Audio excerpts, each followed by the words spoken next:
sistematicamente tem vetado propostas de resolução no ambiente do Conselho de Segurança da ONU. Ou seja, o responsável pela crise da Síria seria, ao contrário do que as evidências nos mostram, a intervenção ocidental, porque o que nós protestamos desde 2011 foi a ausência de intervenção dos países ocidentais quando o governo Assad começou de maneira absolutamente sem qualquer proporcionalidade com o risco a massacrar os seus próprios cidadãos, criando as condições para a ascensão do Estado Islâmico. Nicolás Maduro apoia, então, Bashar al-Assad, diz que a culpa é toda de quem quis intervir ali naquela situação. De quem quis intervir, mas não fez intervenção.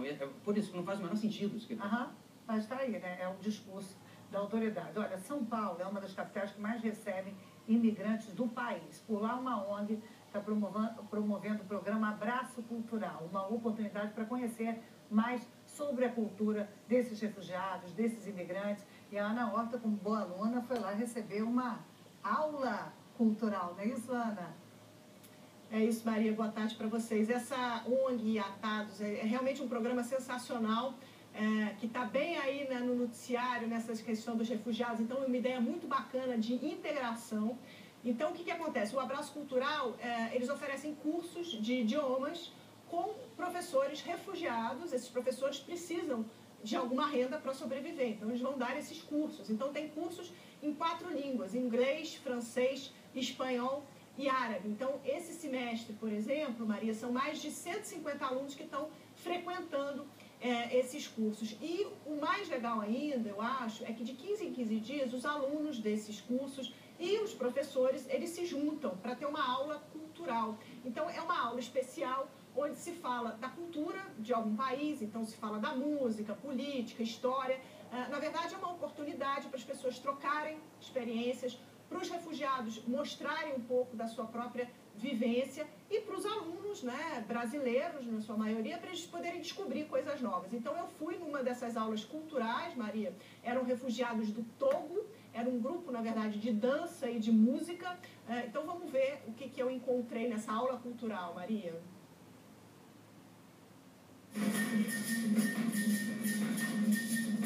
Olha, é bem difícil, que eles têm muito gingado que eu não tenho. Mas é muito divertido, parece não era o samba, né? Então você consegue dar um revestinho, uma similar, assim, legal. Eu aprendi que não pode gastar muita caloria. Eu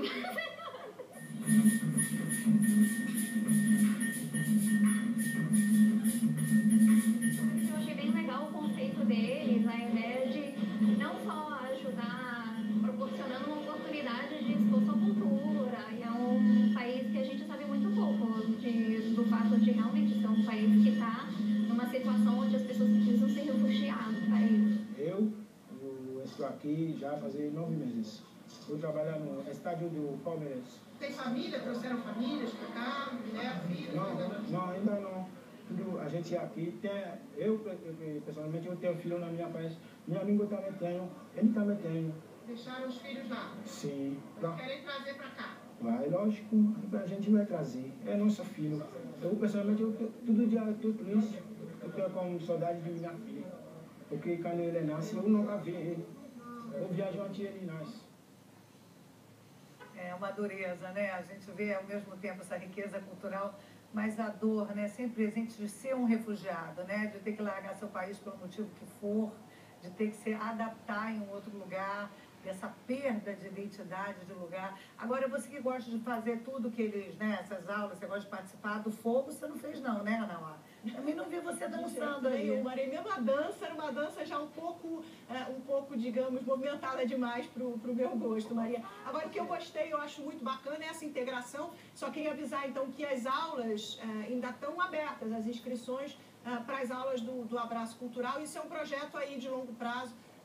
Então, é muito bacana, é uma oportunidade. Você pode aprender uma língua e ter contato com esses refugiados que tem uma riqueza aí cultural enorme, que a gente, às vezes, nunca ouviu falar, né, Maria? Ouviu falar muito pouco desses países, né? Do Togo, por exemplo, eu realmente...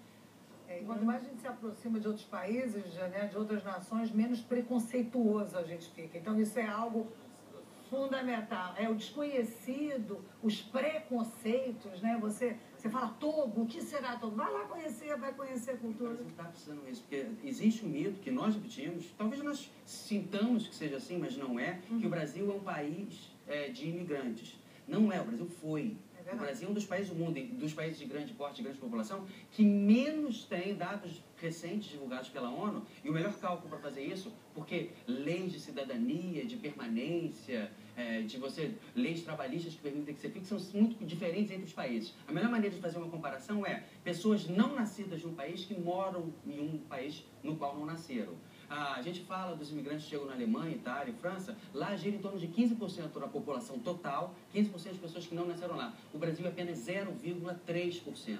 O Brasil foi um país de imigrantes, não é mais, e o Brasil, em grande medida, tem se recusado, pelo menos sometido, nessa questão. O Brasil tem o dever moral, até por causa da forma como nós nos constituímos enquanto país e o nosso imaginário, de receber mais pessoas da Síria, do Togo e de todos os países que queiram enviar seus cidadãos para cá. E respeitá-los, permitir que eles tragam seus filhos e suas... Pelo amor de Deus, suas famílias. A presidente Dilma disse esses dias, agora essa semana, que o Brasil estava de braços abertos. Tem que partido sair do discurso e mostrar a prática. Mostrar esse braço. Muito bem, vamos para a prática e vamos para o comercial. Daqui a pouco eu volto conversando mais um pouquinho com a Caixa Média.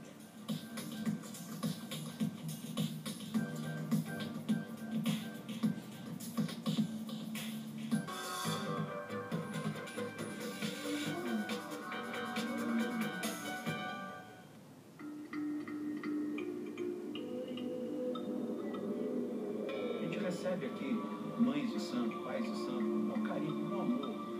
E se me convidarem para ir no terreiro, por que não?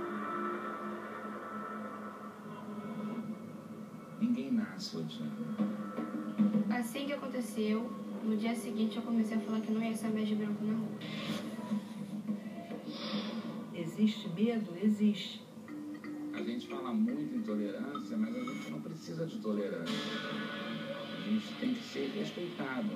Quem é que vai controlar maluco e doido que está em tudo que é lugar? Qualquer grupo que se torna radical não vai construir religião nenhuma. O que é que eu tenho com isso? O que é que você tem com isso? Você acha que eu não sei que tem maluco no meio de evangélico? O demônio está no caráter da pessoa, não está na religião. Não me engane, eu não tolero. Começaria tudo outra vez. Eu só sou filho do Luiz Gonzaga, só não toco sanfona porque eu sou muito magro, sanfona pega E a vida é andar por esse país. muito que andar por aí, muito que viver por aí, muito que aprender por aí. Obrigado. Boa noite.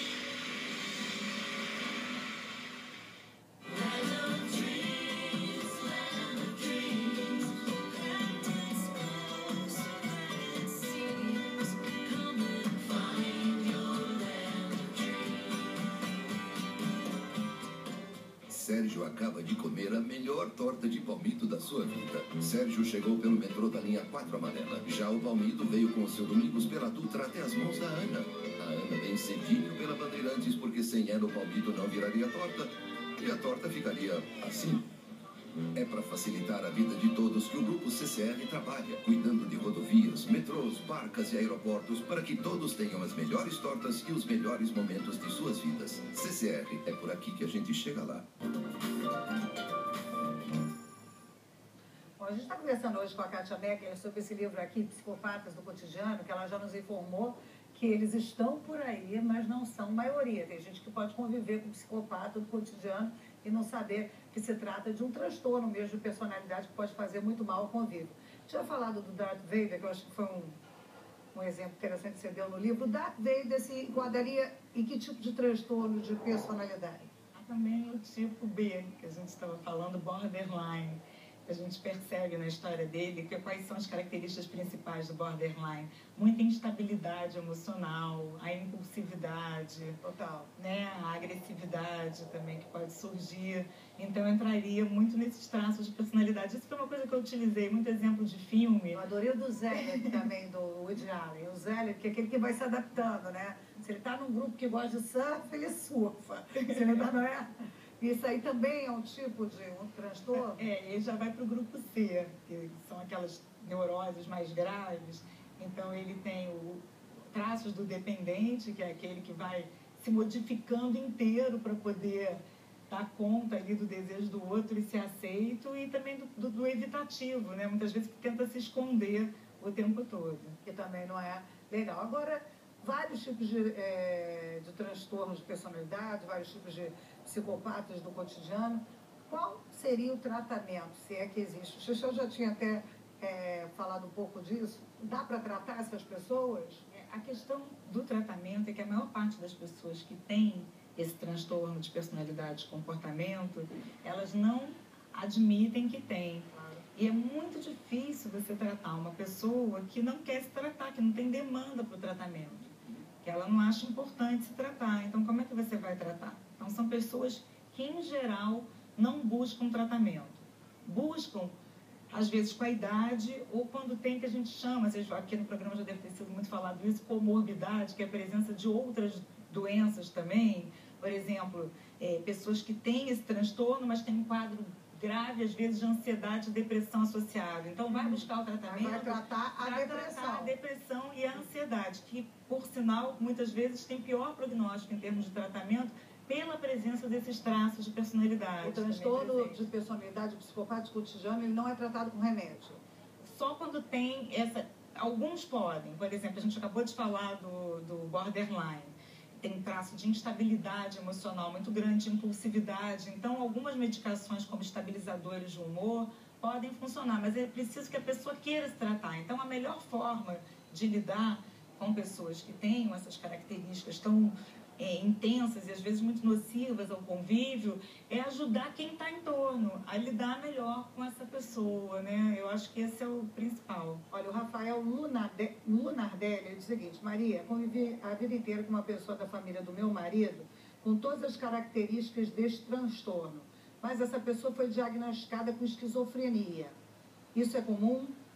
Às vezes sim. A gente não falou muito, por exemplo, do grupo A, que são os esquizoides, esquizotípicos e paranoides. Às vezes, alguns sintomas, algumas características de personalidades esquizoides ou esquizotípicas, como, por exemplo, o isolamento muito grande, a excentricidade, um jeito assim muito diferente de estar no mundo. Às vezes, isso é confundido com psicose, ou a desconfiança. O tipo paranoide, por exemplo, é um tipo muito desconfiado. E muitas vezes isso é visto como se fosse uma ideia de perseguição, mas esquizofrenia é uma psicose grave. É importante dizer que esses transtornos, eles não cursam com alteração do juízo da realidade, com delírios, com alucinações, que seriam sintomas graves típicos de psicose. Não estamos falando disso. Tá? Agora, só para encerrar, Kátia, você acha que esse livro é importante para quê? Para a gente ficar ligado, para a gente conseguir escapar de alguns tipos, para a gente saber lidar? Quando eu fui fazendo o livro, a maior importância, acho que é por isso que o espelho está na capa, é para quem? Eu acho que não é nem para quê, é para quem. Então, ele foi muito importante para mim, porque você se identifica nesse mapeamento de traços. É claro que quando isso é muito grave e prejudica muito o seu convívio, isso vai ser realmente uma patologia que merece ser investigada e precisa ser tratada. Mas eu acho que ele ajuda muito, é um mapeamento que você vai ter de você mesmo, do entorno de você. Isso ajuda muito da fauna e flora humana. Eu acho que a gente convive, é um livro que pode ajudar na convivência, eu acho. Muito bem, Chechel, eu que não quero que você seja um tipo evitativo, dá mais uma dica pra gente, pra quem gosta de cinema. Amanhã começa no CCBB, no Rio de Janeiro, talvez a mais pretensiosa no bom sentido, ambiciosa mostra de cinema desse ano. Ela pretende ser um panorama da história da sétima arte desde a primeira exibição cinematográfica. Põe ambição nisso então, né? Então ela fica em cartaz até o fim do ano. Ela se chama 12 décadas de cinema, porque o cinema está completando 120 anos, né? A primeira exibição pública de um filme foi no fim de 1895, na França, com a exibição de A Saída da Fábrica Lumière em Lyon. Era um filme que demorava só 45 segundos, mas onde já foi comprado ingresso para as pessoas assistirem.